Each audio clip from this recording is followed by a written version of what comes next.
여러분세요. 우리는 가수 김호중에 대한 모든 뉴스 및 정보를 총합하는 김호중의 팬들 채널입니다. 최신 뉴스와 다양한 정보를 제공하기 위해 항상 노력하고 있습니다. 이번 뉴스는 사연 깊은 김호중 스토리, 타고난 재능, 만남, 열매로 이어지는 과정이 보인다. 그 다음으로 자세한 내용입니다. 잘 들어주시기를 바랍니다. 요즘 트롯이 유행이다. 김호중의 노래도 인기가 많다. 그의 노래를 들으면 어딘가 모르게 애절함이 스며 있다. 2008년 여름, 서수용 선생님은 그를 만났다. 후배 교사의 간곡한 부탁이었다. 약속 시간 30분이 지나고 큰 사내아이가 다가왔다. 첫인상은 걸음걸이며 행색이 흔히 말하는 조폭이었다. 설마 저 아이는 아니겠지 하는 순간 그 아이가 큰 소리로 인사를 건넸다. 경북 예고 김호중입니다. 어깨로 하는 인사가 그야말로 조폭식 인사였다. 금목걸이, 금팔찌, 금반지를 끼고 있는 모습이 범상한 데라고는 한 군데도 없었다. 학교에서 다른 학생들과 어울릴 수 있을지 걱정이 머리를 스쳤다. 서수용 교사는 애써 담담한 표정을 지으며 그를 피아노 연습실로 데려갔다. 그냥 노래나 한 곡 들어보고 돌려보낼 생각이었다. 호중은 서 교사에게 테스트 곡으로 푸치니 오페라 토스카에 나오는 별이 빛나건만을 부르겠다고 했다. 목을 풀 틈도 없이 호중은 피아노 반주에 맞춰 거침없이 노래를 불렀다. 고음도 거침없었다. 테스트는 한 곡으로 충분했다. 서 교사는 호중의 재능을 단박에 알아봤다. 아, 너를 만나기 위해 내가 이렇게 돌고 돌아 이 자리까지 왔구나 하는 생각이 들었다. 서 교사는 호중을 제자로 받아주는 대신 두 가지 약속을 받아냈다. 하나는 무단 결석하지 않겠다는 것과 다른 하나는 폭력을 쓰지 않겠다는 것. 이렇게 서 교사와 호중의 인연은 시작되었다. 평소 대구에서 김천으로 출퇴근하는 서 교사는 다음날 30분 정도 일찍 출근을 서둘러 호중의 자취집에 들렀다. 그때까지 호중은 세상 모르고 자고 있었다. 몸이 아파 학교에 못 가겠다는 호중을 데리고 인근 대학병원 응급실로 갔다. 그제야 호중은 학교에 가겠다며서 교사를 따라 나섰다. 녀석을 태우고 학교에 가는 도중 백미러를 보니 뒷자리에 누워 자고 있지 않겠어요. 순간 나도 모르게 하나님, 어쩌자고 저런 개망나니한테 그렇게 뛰어난 재주를 주셨습니까? 자기가 가진 재주가 얼마나 소중한지도 모르고 몸도 제대로 못 가누는 녀석에게요. 차라리 저에게 주셨다면 하나님과 교회의 이웃을 위해 헌신할 텐데 하는 원망이 들더군요.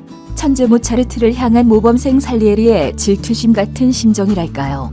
이렇게 사제의 동행등하교가 시작되었다. 그 과정에서 서 교사는 호중의 외로움과 조폭 세계에 빠질 수밖에 없었던 삶을 헤아리게 되었다. 호중은 부모님의 이혼으로 할머니와 살았는데 할머니마저 세상을 떠나고 홀로 세상과 마주하고 있었다.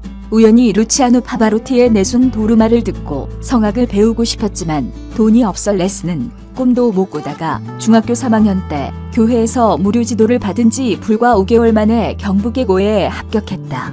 재능은 인정받았지만 고등학교 1학년 때 조폭 세계에 발을 들여놓게 되자 학교 생활은 불을 보듯 뻔했다. 호중의 재능에 날개를 달아주기 위한 서 교사의 레슨이 시작되었다. 호중은 성악에 있어서 많은 천재였다. 하나를 가르치면 둘을 터득했다.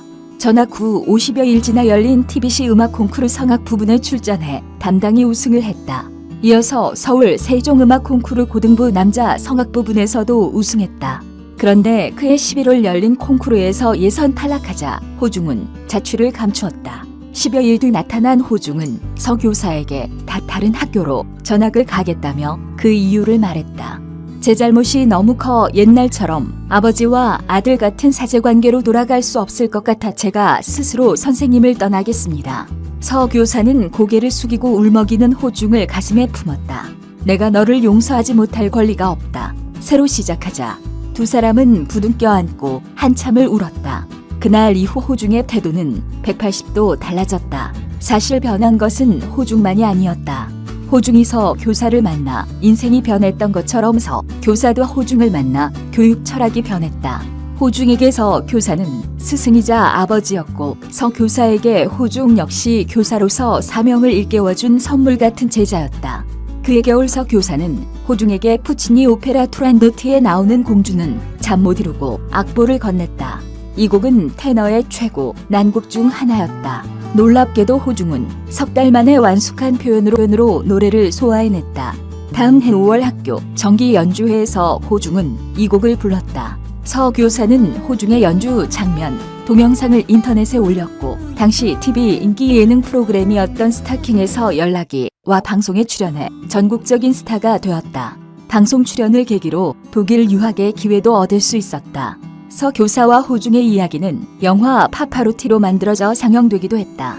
최근 화제가 되는 방송 프로그램 중 미스터 트롯의 호중은 성악에서 트로트로 장르를 바꿔 무대에 올랐다. 관객의 반응은 뜨거웠다. 이제야 알겠어요. 내가 왜 세계적인 테너로 크지 못했고 교수가 되지 못했는지. 나는 호중을 키워내기 위한 하나님의 도구였던 겁니다. 호중이 성장하는 것을 보며 벅찬 감동으로 행복했어요. 나를 넘어서는 제자가 부럽기도 했고요. 교육이란 감동과 기다림이라는 것을 호중을 가르치며 깨달았어요. 한 번도 제자를 포기해 본 적 없다는 스승과 늘 선생님은 아버지였다고 말하는 제자의 이야기를 다 전하기에는 시간이 너무 짧다. 참 스승과 참 제자가 사라지고 없다는 말은 아직 유효하지 않다.